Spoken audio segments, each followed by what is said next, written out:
Hello friends, welcome to Vini's recipes. ఈరోజు వినీస్ రెసిపీస్లో చాక్లెట్తో రవ్వ cake అండి. ఈ క్రిస్మస్ కోసం మీకోసం ఒక కేక్ అనమాట. చాలా ఈజీగా రవ్వ కేకు చాక్లెట్ ఫ్లేవర్తో ఎలా తయారు చేయాలో చూపిస్తాను.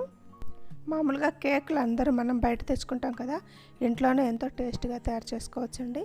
దానికి కావాల్సిన పదార్థాలు, తయారీ విధానం ఇప్పుడైతే చూసేద్దాం. అలాగే నా ఛానల్ని సబ్స్క్రైబ్ చేసుకోండి, నా వీడియోస్ని లైక్ చేయండి, షేర్ చేయండి, బెల్ ఐకాన్ని తప్పకుండా క్లిక్ చేయండి. అప్పుడే నేను పెట్టే నోటిఫికేషన్స్ మీకు వస్తాయన్నమాట. ఇప్పుడైతే మనం కేక్ బేక్ చేసుకోవడానికి ప్రీహీట్ కోసం ఒక కుక్కర్ పెట్టుకోవాలి. 10 నిమిషాల సేపు ఇది వేడెక్కాలన్నమాట. ఇది వేడెక్కేలోపు మనం కేక్ బ్యాటర్ని తయారు చేసుకుందాం. ఫస్ట్ మనం ఒక మిక్సీ జార్ తీసుకోవాలి. అందులో బొంబాయి రవ్వ వేసుకోవాలండి. 1 కప్పు బొంబాయి రవ్వ. కొంచెం పెద్దగా ఉంటుంది కాబట్టి మిక్సీ పడితే నైస్గా వస్తుంది. 1 కప్పు బొంబాయి రవ్వ, తర్వాత 3/4 కప్పు షుగర్ వేసుకోవాలి. ఈ రెండు 1 నిమిషం పాటు గ్రైండ్ చేసుకోవాలి. ఇలా పౌడర్ లాగా చేసుకొని ఒక మిక్సింగ్ బౌల్లో వేసుకోవాలన్నమాట. తర్వాత ఒక స్ట్రైనర్ పెట్టుకొని అందులో మైదాపిండి ఒక 4 టేబుల్ స్పూన్స్ వేసుకోవాలి. మైదాపిండి వేయడం వల్ల మనకి రవ్వగా ఉండకుండా కరెక్ట్గా పట్టి ఉంచుతుందన్నమాట. తర్వాత కోకో పౌడర్ ఒక 3 టేబుల్ స్పూన్లు వేసుకోవాలి. తర్వాత చిటికెడు salt, 1 teaspoon baking powder, 1/2 teaspoon వంట సోడా, ఇవన్నీ వేసి జల్లించుకోవాలి. ఇక్కడ ఇవన్నీ జల్లించుకోవడం కంపల్సరీ అండి. గడ్డ లేకుండా ఉంటుంది, కలపడానికి చాలా బాగా వస్తుందన్నమాట. అంటే కేక్ ఫ్లఫీగా రావడానికి జల్లించడం చాలా ముఖ్యం. ఇవన్నీ బాగా మిక్స్ చేసుకొని డ్రై ఇంగ్రీడియంట్స్ అన్నీ పక్కన పెట్టుకోవాలి. మనం కేక్ బేక్ చేసుకోవడానికి ఒక ట్రే తీసుకోవాలండి. మీ దగ్గర అల్యూమినియం ఫ్లాట్గా ఉండే ఒక గిన్నెనే తీసుకోవచ్చు.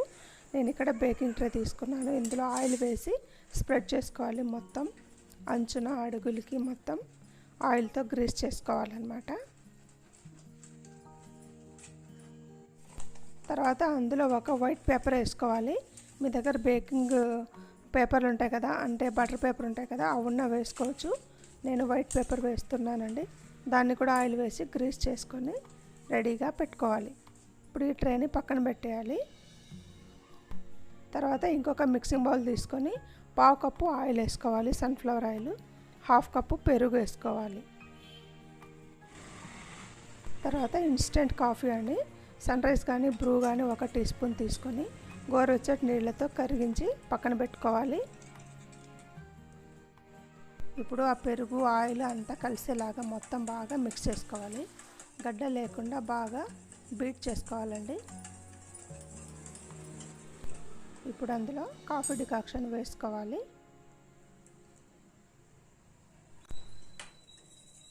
అంతా బాగా మిక్స్ అయ్యేలాగా కలుపుకోవాలి. క్రీమీ టెక్స్చర్ రావాలండి, అంత బాగా బీట్ చేసుకోవాలి.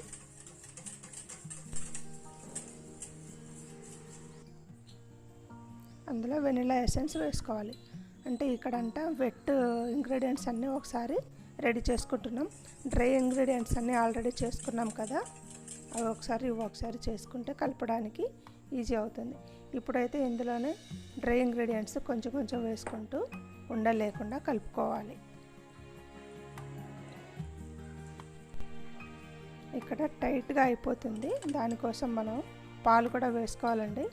మిగతా పౌడర్ అంతా వేసేసుకొని కలుపుకోవాలి. ఇప్పుడైతే చాలా డ్రైగా ఉంది కదా, ఇందులో తగినంత పాలు వేసుకోవాలి. కాచి చల్లార్చిన మిల్క్ అన్నమాట. కొంచెం వేసుకుంటూ కలుపుకుంటూ ఉండాలి. గడ్డ లేకుండా బాగా కలుపుకోవాలి.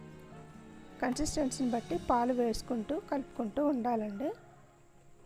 ఇంకొంచెం పాలు పడతాయి, ఆ మిగతా పాలు కూడా వేసేసి మొత్తం బ్యాటర్ కలుపుకోవాలి. బ్యాటర్ని బాగా మిక్స్ చేయాలండి, ఒకే డైరెక్షన్లో మిక్స్ చేయాలి. అప్పుడే కేక్ పర్ఫెక్ట్గా వస్తుందన్నమాట. ఇప్పుడైతే బ్యాటర్ మనకు రెడీ అయిపోయింది. దీన్ని ఒక 10 నిమిషాల సేపు పక్కన పెట్టుకోవాలి. 10 నిమిషాల తర్వాత ఒకసారి కలపాలి. ఏమైనా చిక్కగా ఉంటే ఇంకొంచెం పాలు వేసి కలుపుకోవాలండి.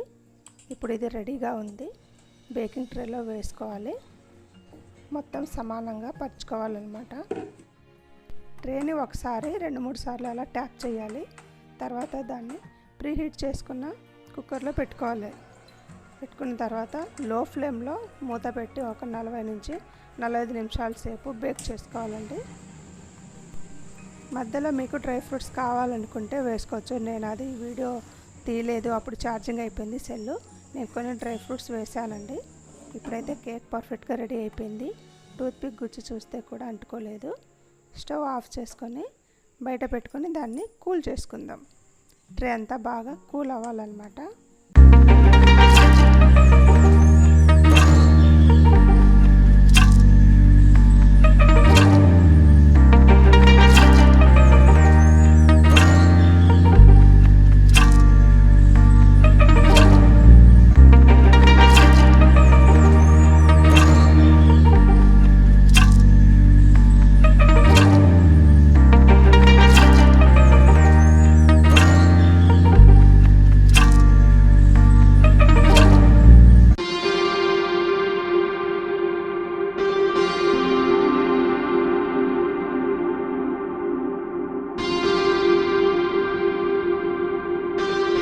కేక్ రవ్వ కేకు చాలా టేస్ట్గా ఉంటుందండి. మనకు మధ్యలో పళ్ళకి అంటుకోకుండా కొంచెం రవ్వగా చాలా బాగుంటుంది. చూడండి ఎంత సాఫ్ట్గా వచ్చిందో. కట్ చేసి చూద్దాం. మామూలుగా యూట్యూబ్లో ఏ రెసిపీ చూడాలన్నా ఆ వీడియో మొత్తం చూస్తేనే మనకు పర్ఫెక్ట్గా వస్తుందన్నమాట. వాళ్ళకు వచ్చినట్లే మనకు కూడా వస్తుంది. అందుకని ఈ వీడియో చూసి పూర్తిగా చూసిన తర్వాత మీరు ట్రై చేయండి, తప్పకుండా పర్ఫెక్ట్గా వస్తుంది. ఓకేనా?